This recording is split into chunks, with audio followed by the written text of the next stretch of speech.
মার্কিন president Donald Trump ৬ জানুয়ারি Republican আইন প্রণেতাদের উদ্দেশ্যে দেয়া এক বক্তব্যে ভেনেজুয়েলার প্রেসিডেন্ট নিকোলাস মাদুরোর গ্রেপ্তারের বিষয়টির সাথে মজার একটি বিষয় তুলে ধরেন। ট্রাম্প মাদুরোর বিরুদ্ধে অভিযোগ করে বলেন, মাদুরো তার নাচের ভঙ্গিও নকল করতেন। এই অভিযোগটি মূলত আসে নিউ ইয়র্ক টাইমসের একটি প্রতিবেদনের পর। প্রতিবেদনে বলা হয়, যুক্তরাষ্ট্রের হুমকিকে প্রকাশ্যে উপেক্ষা করে মাদুরোর মঞ্চে উঠে নাচানাচি হোয়াইট হাউসের কর্মকর্তাদের কাছে এক ধরনের চ্যালেঞ্জ হিসাবে দেখা দেয়।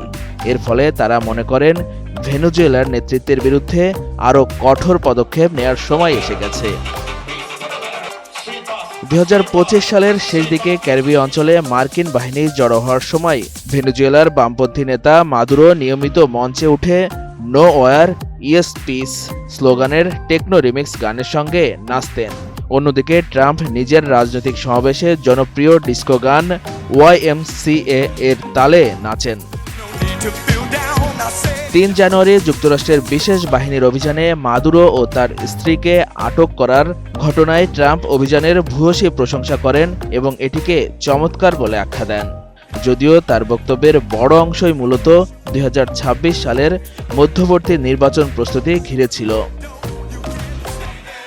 ৭৯ বছর বয়সী ট্রাম্প কংগ্রেসের নিয়ন্ত্রণ নির্ধারণকারী নভেম্বরের নির্বাচনের আগে নিজের নীতিগত অগ্রাধিকার তুলে ধরতে গিয়ে আবারও ব্যক্তিগত প্রসঙ্গে ফিরে আসেন।